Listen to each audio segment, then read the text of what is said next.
In this video, I'm going to try to beat Super Mario Sunshine without the hover nozzle. This makes the game much harder, particularly on some stages. If you like the video, consider subscribing, I'd appreciate it. Hope you enjoy.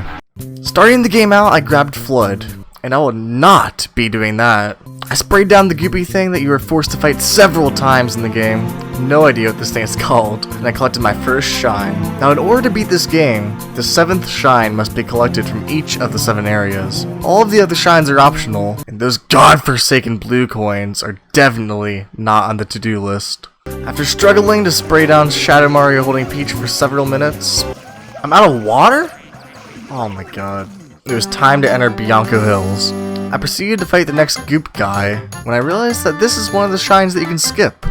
Since only the 7th shine is required from each area, some of the shines can be skipped like this one.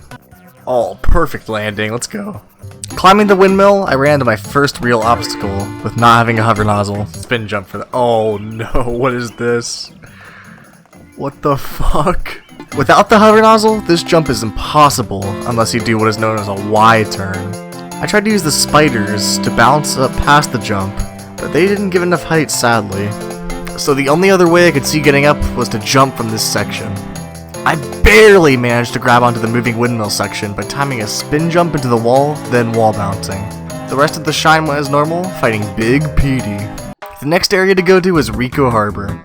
To be honest, I was expecting this area to be one of the harder ones, but it was pretty easy actually. The only thing I had to do differently really in this area was to take the intended slower route in Rico 1. And of course this stupid squid gave me trouble. What? What? Are you serious? The next area was Gelato Bitch. Since this area is very flat, it was no different playing at Hoverless, though it did provide some funny moments. Yeah, this level is very weird. Like, we're getting rid of the ducks that are messing with the solar panels, and then once we fix the solar panels, the caterpillar gets angry? Like, what? What the fuck? You just see Mario in the background going the complete wrong direction. Now that we're done with the easy hoverless areas, it's time to go to Pinna Park. Well, look at Peach's face. What was she doing? She was like looking down. Pinna 1 and 2 were the same hoverless, but oh boy, Pinna 3 was a doozy. Pinna 3, you need to collect the red coins and this crazy moving pirate ships. This shine took way longer, but with enough lucky jumps into the red coins, it was doable. Nice. Well, I just clipped through the boat, what the hell? The rest of Pinna was the same hoverless, so it was time to move on to the hotel area. To be honest, I forgot this area's name. But first things first, I had to save Yoshi from Shadow Mario. Pink Yoshi? No. Nuh-uh-uh. I am not riding a pink Yoshi around. That's better. Thanks to the invention of stairs in the hotel, this entire area was no different hoverless. Fuck King Boo, though. The time has finally come. The most dreaded area that comes to mind when doing hoverless. The shines here seemingly impossible. Noki Bay. The hardest area in the game by far. Cruel, unrelenting, endless, absurd, hopeless, insurmountable, overwhelming, formidable. The rest of the game until now was a joke. The real challenge starts now.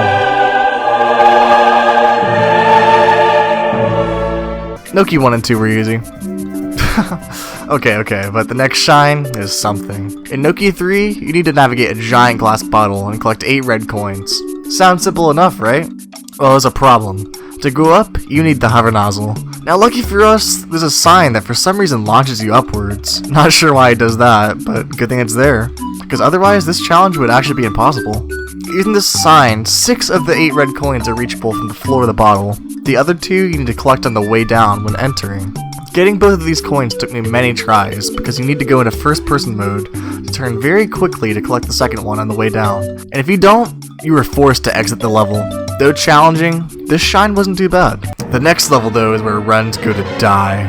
Remember what I said about not being able to go up in the water without the hover nozzle? Well, you need to clean all of the eel's teeth without doing that now. One trick that I found, that if you let the eel swallow you, he launches you into the air. This helped a lot throughout the level, because if you fall past the eel onto the ground, it is very hard to clean the rest of the teeth.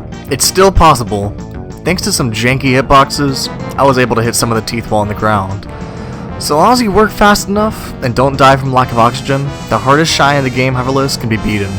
Luckily, the rest of Nookie Bay is the same Hoverless, so it is time to move on to Pianta Village. Since this area is pretty flat, I was expecting it to be a breeze, but I ran into one shine that ended up being very difficult. When you think of doing this area Hoverless, what shine would be the hardest? Cleaning the giant chain chomp?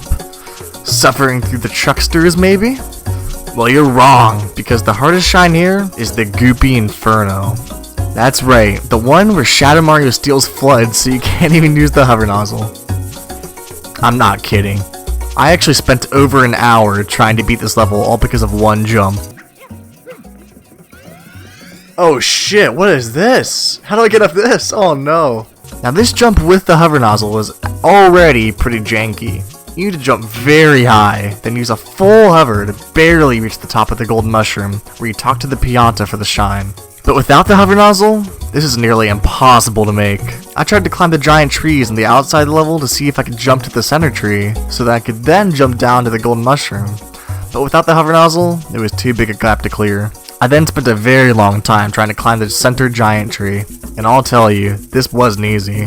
I had to do multiple precise spin jumps and triple jumps to barely reach the next mushroom thing to climb the tree. And if I fell, it was a several minute climb back up again, because it was so hard to climb. Once I got up to the highest point possible to reach in the tree, I realized that it was still not high enough to jump to the golden mushroom.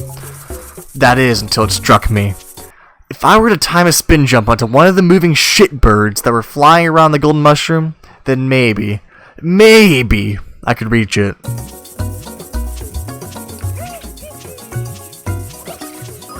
Oh! This did not go well.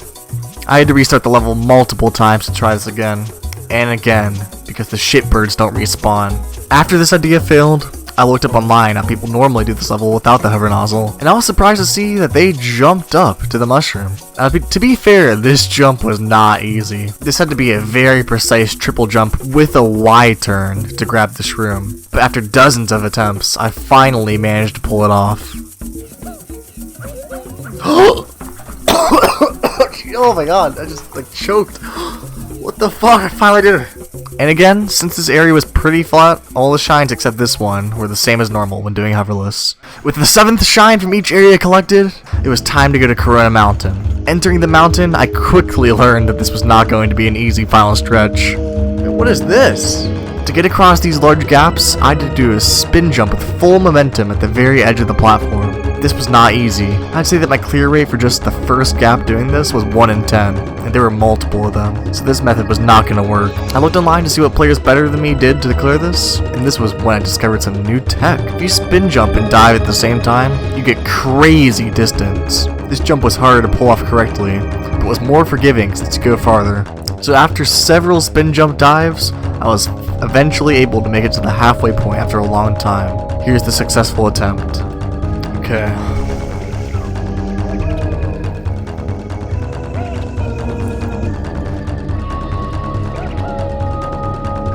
Oh wow. No, don't back, no! Oh my god. Oh my god. Oh my... Wow. Now it was time for the boat ride. I took this very slowly and carefully, because if I died here, I had to start the whole level over. After the boat ride, it was time to fight the Koopa Man himself. 1, 2, 3, 4, and 5. This was Super Mario Sunshine Hoverless. Thanks for watching.